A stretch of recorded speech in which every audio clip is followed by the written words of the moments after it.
तो आज हम शुरू करते जा रहे हैं अपना अंत का क्वेश्चन। अपना अंत का क्वेश्चन मतलब चैप्टर प्लेन्स का एंड क्वेश्चन। प्लेन्स चैप्टर का एंड क्वेश्चन जो लाइंस और प्लेन्स चैप्टर को कंबाइन करता है। क्वेश्चन बहुत ही सिंपल है गाइस। क्वेश्चन है हमारे पास लाइन 1 दी है, हमारे पास लाइन 2 दी है और ये दोनों लाइंस कोप्लेनर है। ये हमें प्रूव करना है। ये प्रूव करने के बाद हम ये डिसाइड करने वाले हैं कि ये लाइंस कौन से प्लेन में लाई करती है।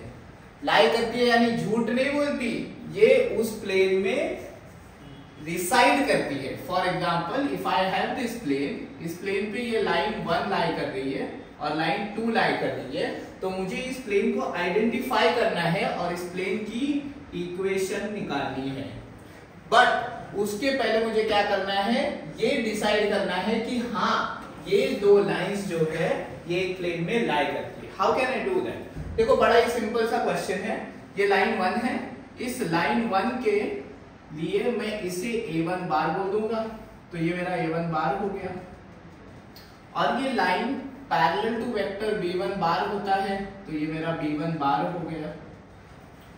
लाइन 2 अगर देखा जाए तो ये A2 बार से पास कर रहा है, तो ये मेरा A2 बार हो गया।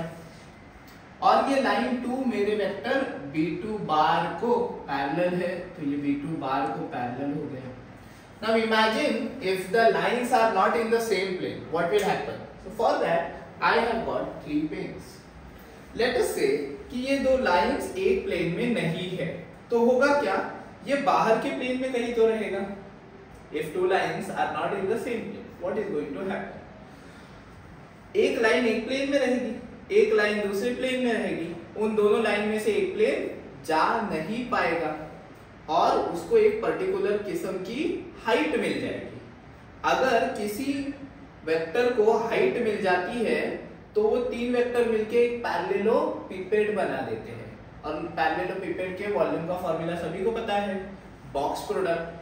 अगर बॉक्स प्रोडक्ट का आंसर कुछ आया मतलब उसको वॉल्यूम मिला, अगर बॉक्स प्रोडक्ट का आंसर कुछ नहीं आया मतलब उसको वॉल्यूम नहीं मिला। वॉल्यूम नहीं मिला इसका मतलब क्या? वॉल्यूम नहीं मिला इसका मतलब हाइट ही नहीं मिला। हाइट कब नहीं मिलेगा? जब वो सारे एक ही प्लेन में हो। अगर मैं A2 बार और A1 बार ये ज्वाइन कर लेता हूं, लेट अस से मैंने ये ज्वाइन कर लिया A1 A2 बार। ये ज्वाइन करने के बाद मुझे 3 वेक्टर्स मिले, A1 A2 बार, B1 बार और B2 बार। अगर ये एक ही प्लेन में है तो क्या ये पैरेललोपिपेड बना सकते हैं? Definitely not, there is no parallelopiped. So for line L1 and line L2 to be parallel हमें क्या प्रूव करना पड़ेगा? Box product A2 bar minus A1 bar, ये एक एज हो गया B1 बार और B2 बार, इसका बॉक्स प्रोडक्ट आना चाहिए 0। सपोज इन तीनों का बॉक्स प्रोडक्ट 0 नहीं आया तो कुछ तो आंसर आएगा ना न्यूमेरिकल। वो आंसर क्या रहेगा? इसका वॉल्यूम रहेगा। वॉल्यूम रहेगा मतलब ये B1 बार प्लेन के बाहर है। B1 बार प्लेन के अगर बाहर गया तो लाइन 1 भी प्लेन के बाहर आएगी। तो लाइन 1 इस प्लेन में और लाइन 2 इस प्लेन में, मतलब वो नॉन कोप्लेनर हो जाएगी। तो अगर आप ये बॉक्स प्रोडक्ट 0 प्रूव कर पाए तो वो कोप्लेनर है, सिंपल एज दैट। तो अभी बॉक्स प्रोडक्ट कैसे निकाले? तो A2 बार माइनस A1 बार, A2 bar minus A1 bar, B1 बार और B2 बार, ये सॉल्व करने का ट्राई करते हैं। यहाँ पे A2 बार माइनस A1 बार ओरली सॉल्व कर लेते हैं। 2 minus 0 because 0 I cap, 2 minus 0 is 2 I cap which is 2, 6 minus 2 which is 4, so 4 J cap, and 3 minus minus 3 which is plus 6, 6 K cap. Now this is B1 bar which is 1, 2, 3. So this would be 1, this will be 2 and this will be 3. And this is B2 bar which is 2, 3, 4. 2, 3, 4. And then we have studied the properties of determinants. If you solve this determinant you are going to get 0. But मैं एक property of determinant लगा के भी इसको 0 prove कर सकता हूँ। कैसे पता है? पहले रो में से 2 कॉमन लेके, पहले रो में से 2 कॉमन लिया तो 1, 2, 3 हो गया, 1, 2, 3 हो गया, 2, 3, 4 हो गया।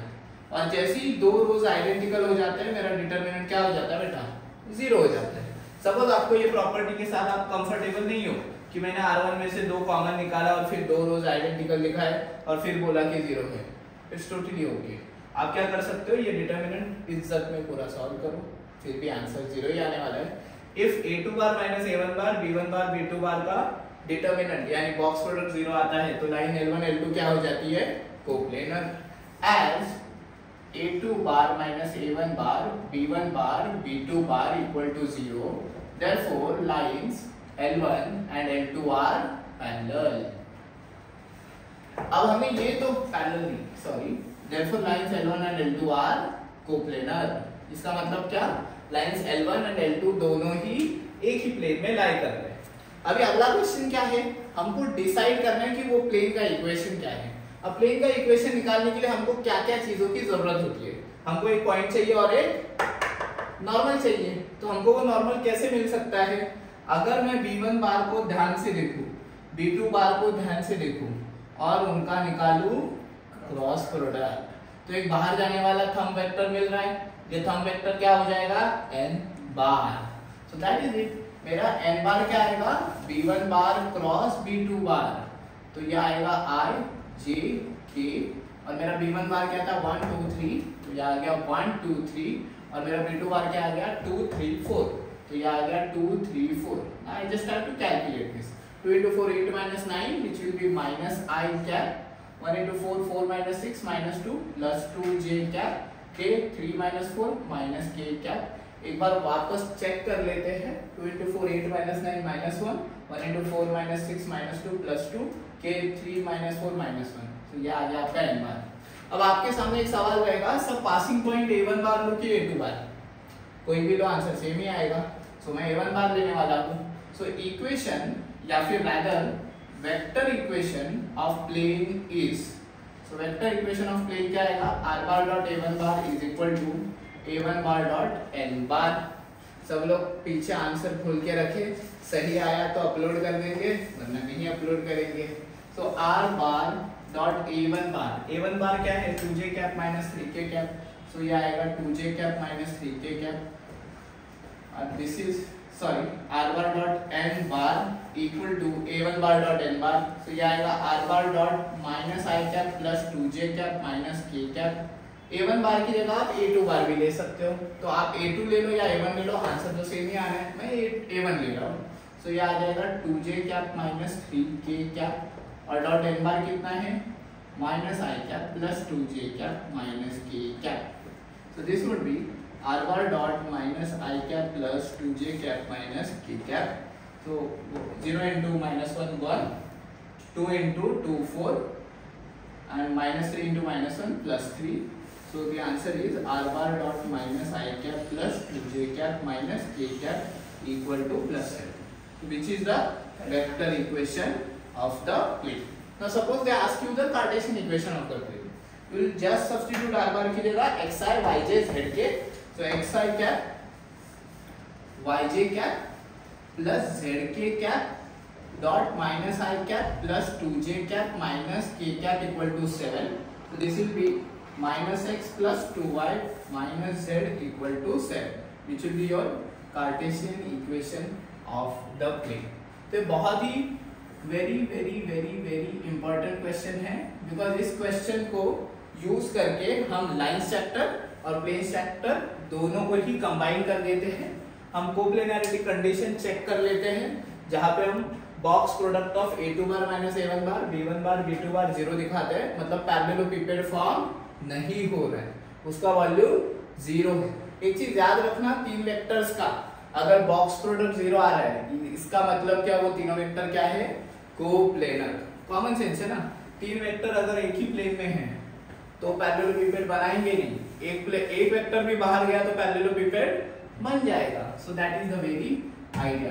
आई होप आपको ये कॉन्सेप्ट समझ गया क्या? आई होप समझ गया है, तो ये छाप लोगे। Bye bye guys.